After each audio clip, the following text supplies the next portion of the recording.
안녕하십니까. 실전 경매 노하우 43번째 시간 앤손입니다. 지난 시간에는 낙찰자가 인수해야 되는 권리에 대해서 배우셨습니다.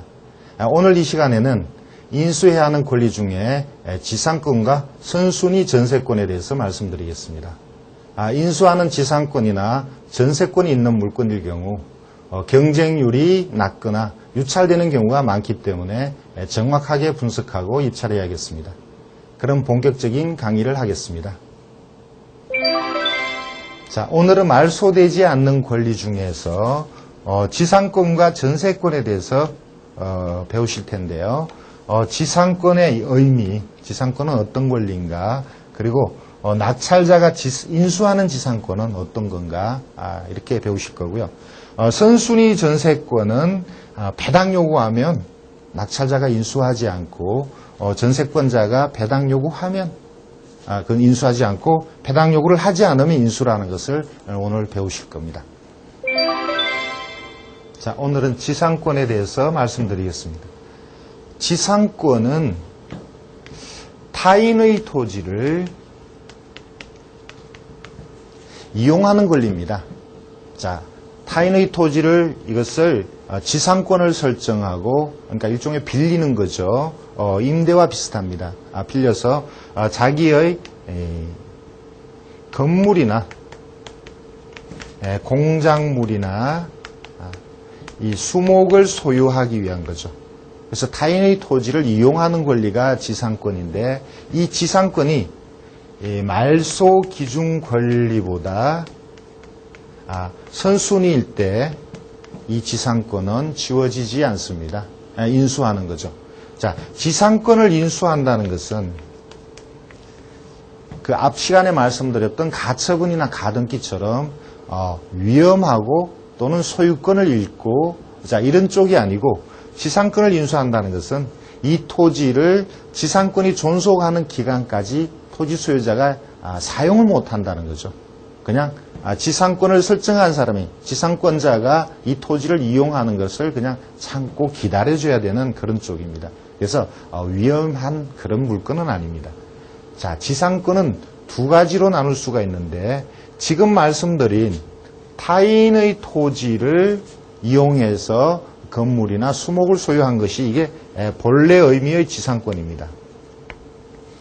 경매와 관련돼서 지상권은 본래 의미의 지상권도 많지만, 지금 말씀드리려고 하는 형식적인 의미의 지상권이 많습니다.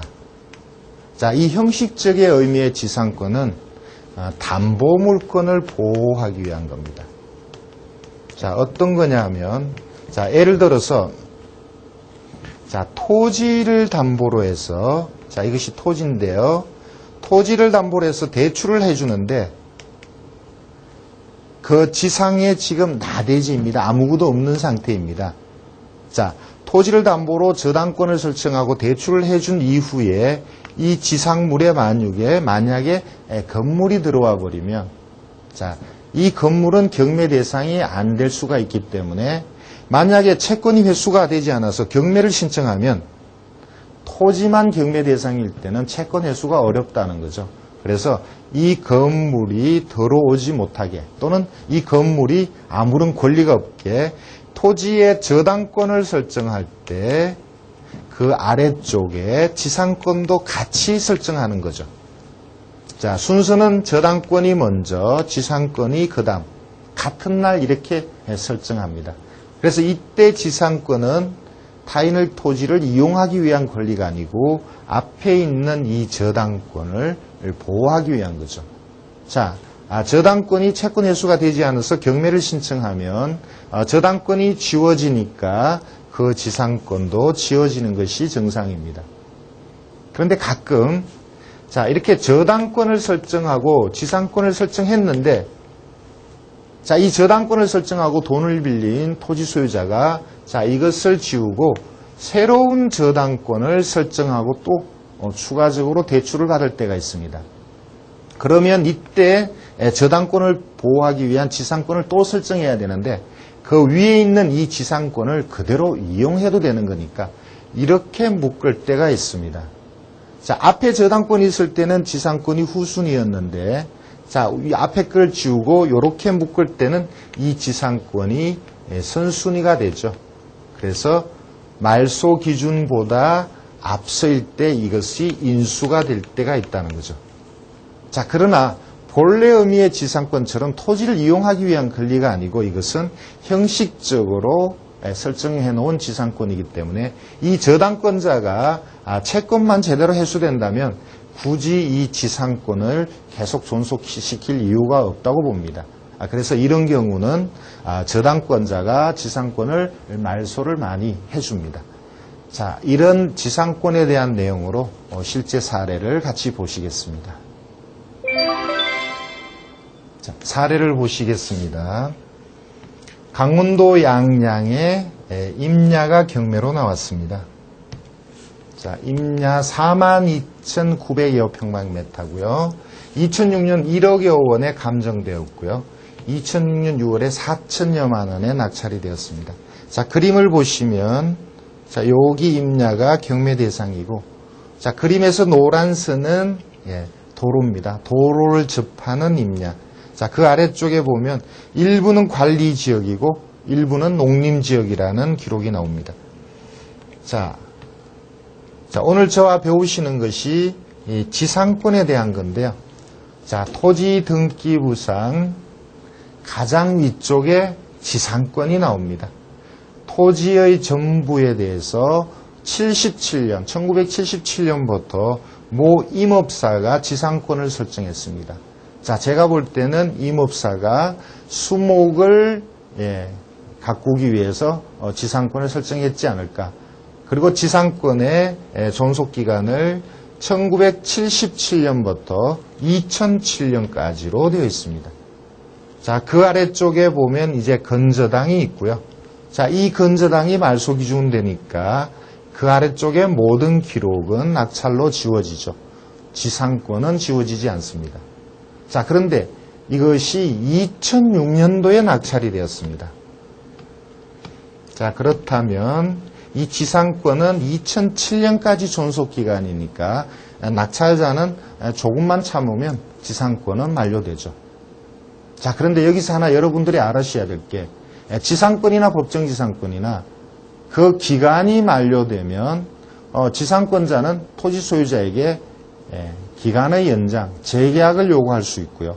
물론 토지 소유자는 그것을 거절할 수 있습니다. 자, 거절할 때 이 지상권자는 토지 소유자에게 지상물을 사달라고 요구할 수 있다는 거죠. 이것이 지상물 매수 청구권입니다. 자, 여러분들이 알아두셔야 될 내용입니다. 자, 지상권이 끝나면 지상물을 소유하고 있는 지상권자는 토지 소유자에게 자기의 지상물을 사달라. 자, 토지 소유자는 이것을 사줘야 될 의무가 있는 거죠. 자, 다음 사례를 보겠습니다. 경남 김해에 임야가 경매로 나왔습니다. 자, 가격은 무척 저렴하고요. 자, 최종적으로는 경매가 스톱됐네요. 자, 여기 보시면 맨 위에 지상권이 나옵니다. 자, 그 아래쪽에 보면 이제 건저당 말소 기준이 나오고요. 자, 그래서 이 건저당 아래쪽에 있는 내용들은 낙찰로 모두 소멸되지만 그 위쪽에 있는 선순위의 지상권은 소멸되지가 않죠. 자, 내용이 한국전력공사라고 되어 있습니다. 한국전력공사에서 이 높은 임야에 지상권을 설정했다. 그것은 철탑 때문입니다. 철탑 송전탑을 가지고 송전하기 위한 그런 내용으로 장기간 한국전력공사에서 지상권을 설정한 거죠. 자, 여기 지상권의 기간은 철탑이 존속할 때까지라고 되어 있고요. 그리고 지료를 지불했습니다. 자, 이 지료는 1회입니다. 한 번 지불하면 다음에 지상권이 소멸될 때까지 토지 소유자는 더 이상 청구할 수가 없죠. 그럼 사실상 이 토지를 철탑이 있는 그 토지를 팔았다고 봐야 되겠죠. 자, 이런 지상권은 이 지상권이 있는 주위의 토지를 사용하지 않는다고 보고 매입을 하셔야 되겠습니다. 다음 사례를 보겠습니다. 자, 서울시 강동구에 아파트가 경매로 나왔습니다. 자, 아파트의 웬 지상권일까요? 자, 아래쪽에 보시면 자, 특이한 내용이 나옵니다. 자, 집합금을 아파트 빌라에 토지 별도 등기는 자주 있는 일이죠. 자, 그런데 토지 별도 등기 안에 그 내용을 낙찰자가 인수하는 특별 매각 조건이 붙어 있습니다. 자, 이것이 뭔지 토지 등기부를 한번 볼까요?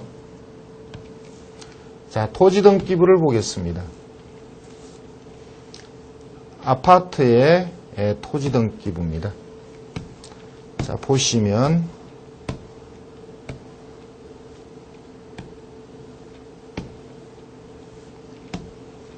자, 이 아래쪽에 지상권이 설정되어 있네요. 보이시죠? 지상권. 자, 이 아파트 아래쪽으로 지하철이 지나갑니다.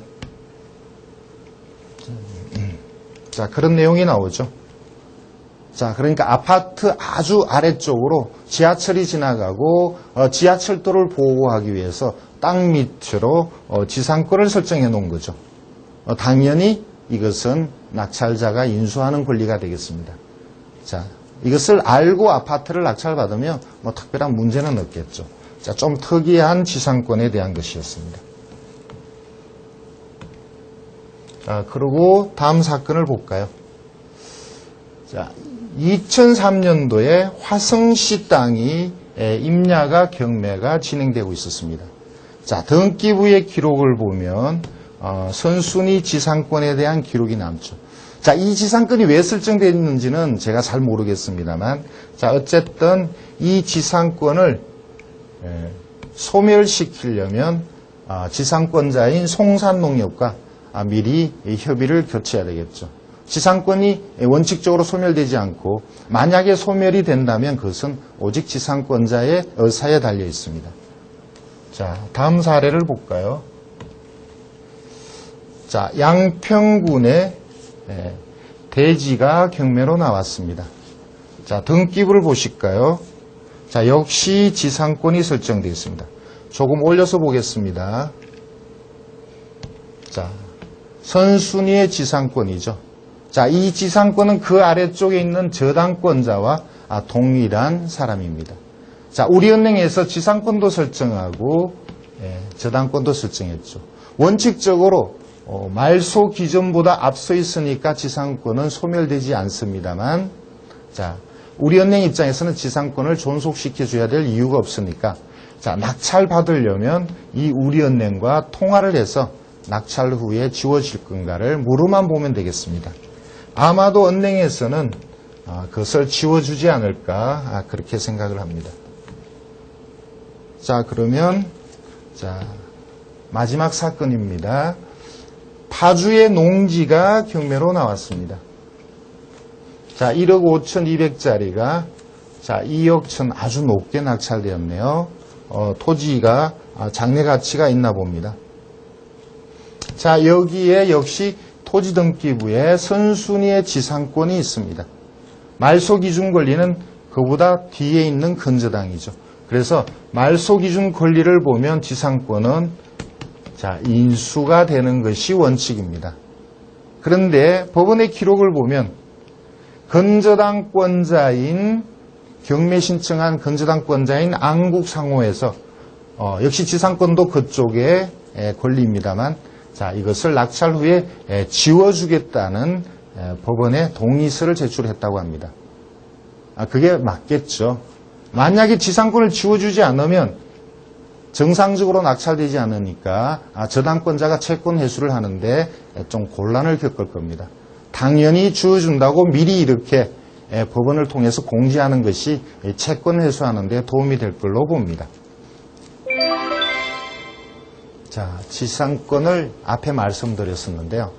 지상권은 타인의 토지를 이용하는 권리고, 지금 말씀드리려고 하는 전세권은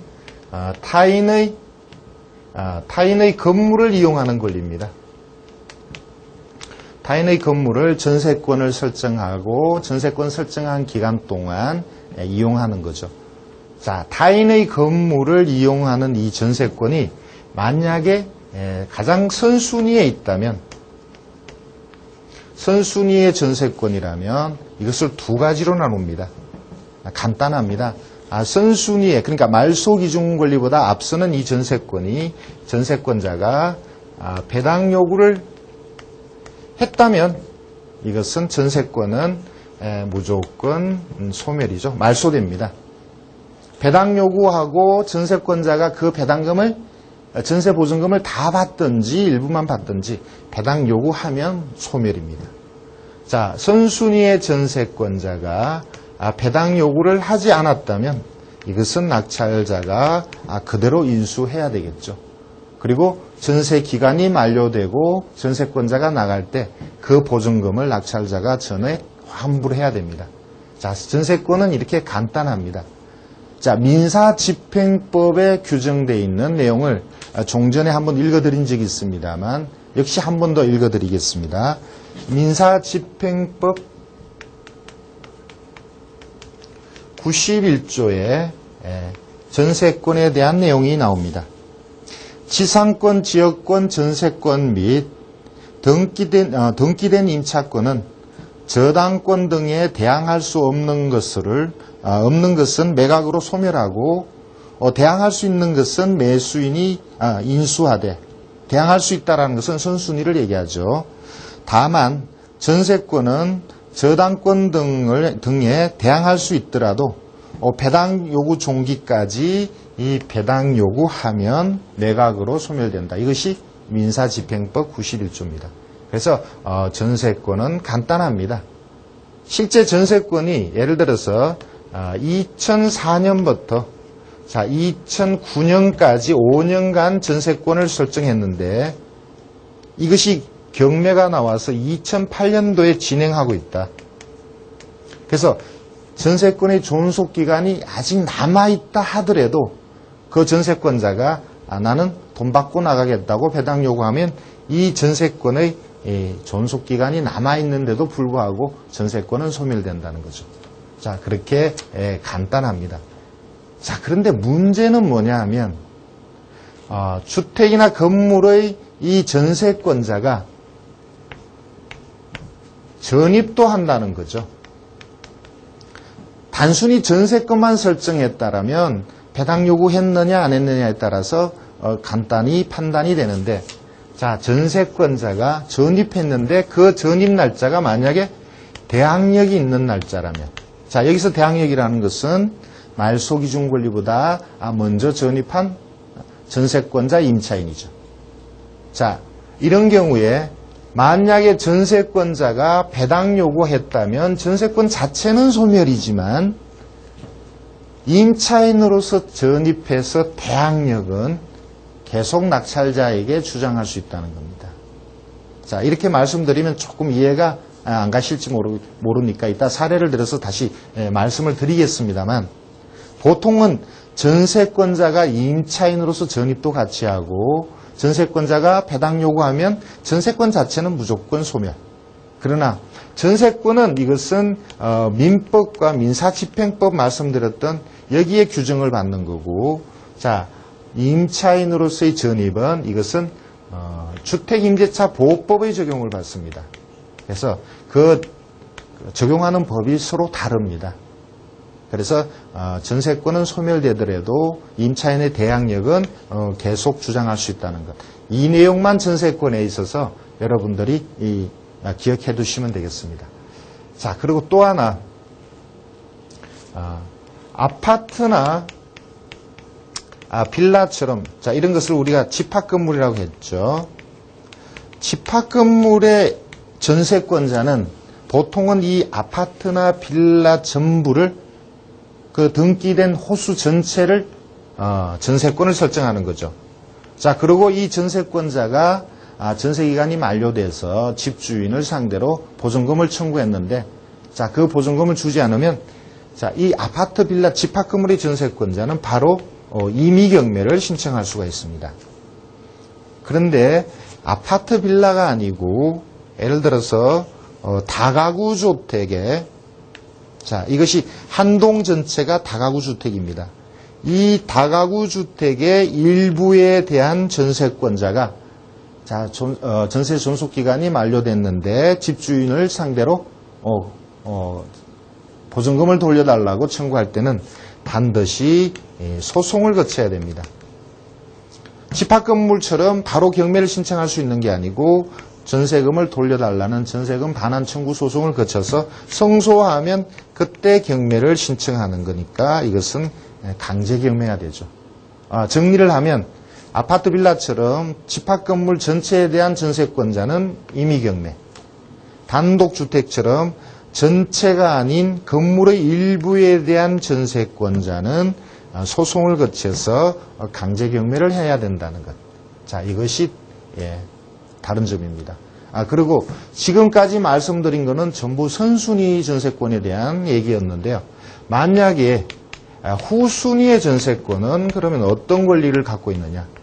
후순위의 권리는 전세권은 인수가 전혀 없죠. 그리고 이것은 배당 요구를 하든 말든 후순위 그 권리 순서에 따라서 차례대로 배당이 나가고 배당을 받든 못 받든 이것은 말소입니다. 그러니까 후순위의 전세권은 우리가 전혀 고려하지 않아도 되겠죠. 자, 전세권의 전반적인 내용을 역시 사례를 통해서 말씀드리겠습니다. 자, 서울시 청파동에 빌라 한 동 전체가 경매가 나왔습니다. 자, 이게 전부 같은 내용입니다. 보시면 빌라 한 동 전체가 경매에 나온 거거든요. 자, 이 중에서 하나를 보겠습니다.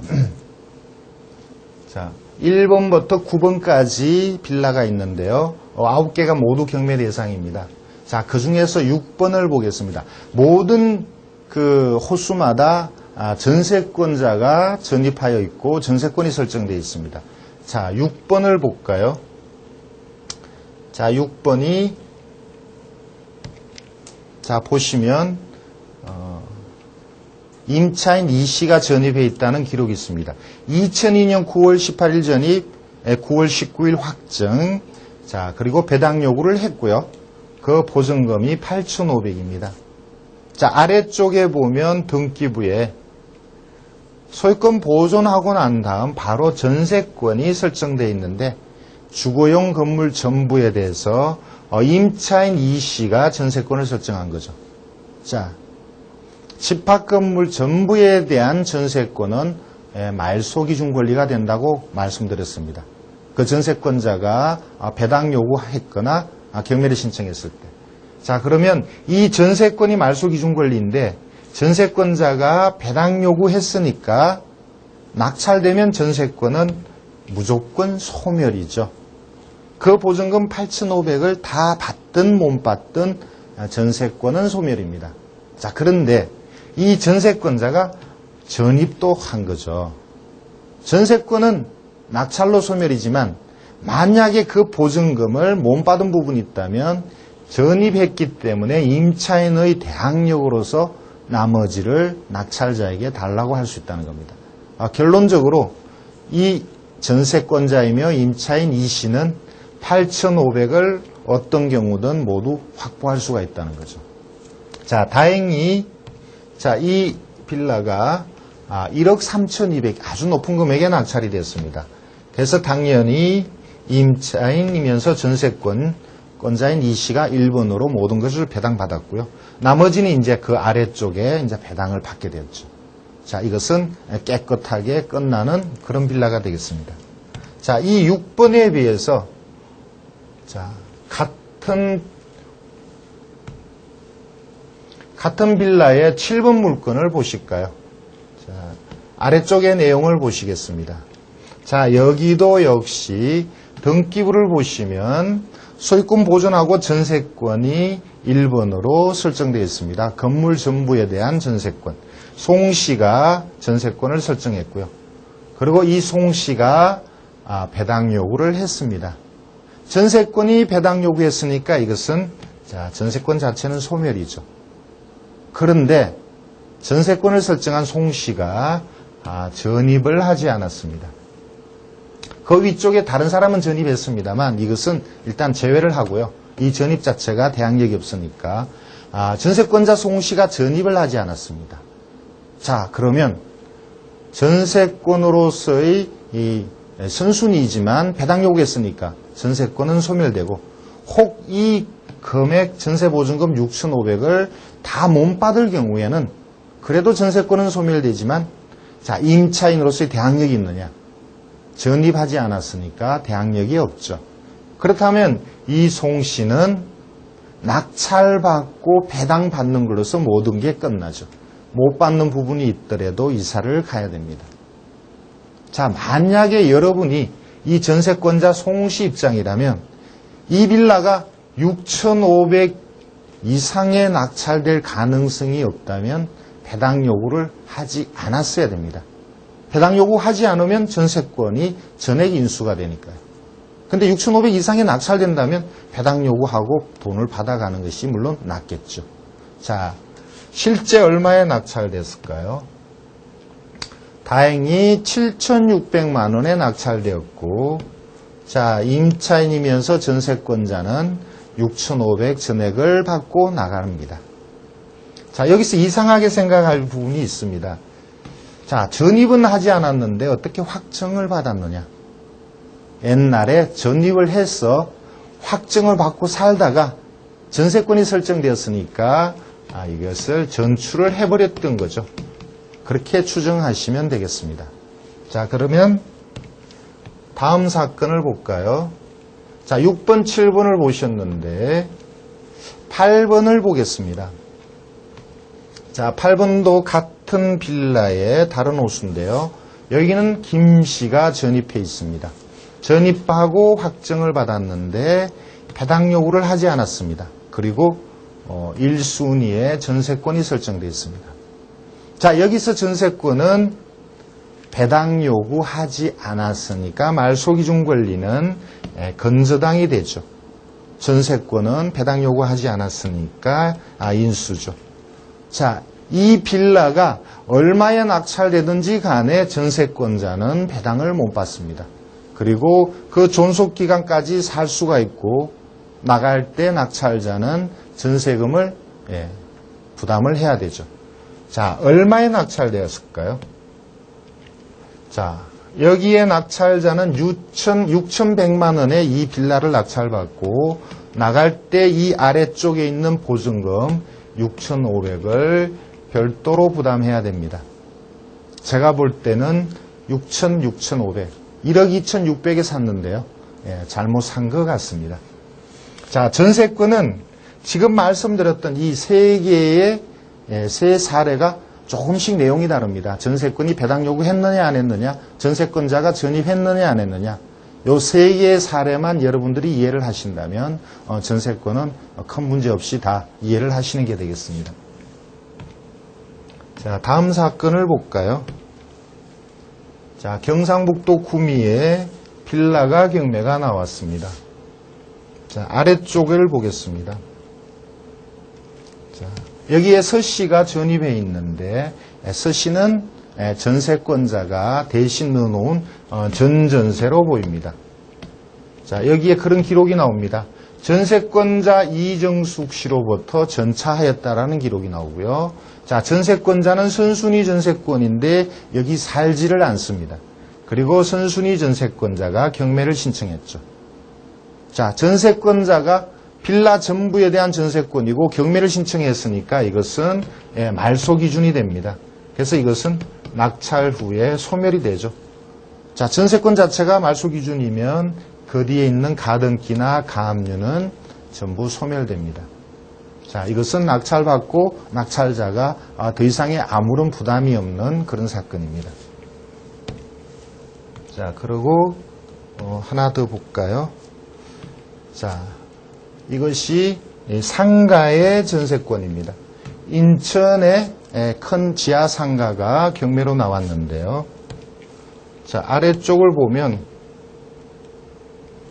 자, 한화유통에서 11억 5천에 전세를 들어가 있고요. 등기부상에 상가용 건물 전부, 집합건물입니다. 전부에 대해서 전세권자가 임의 경매를 신청한 사건입니다.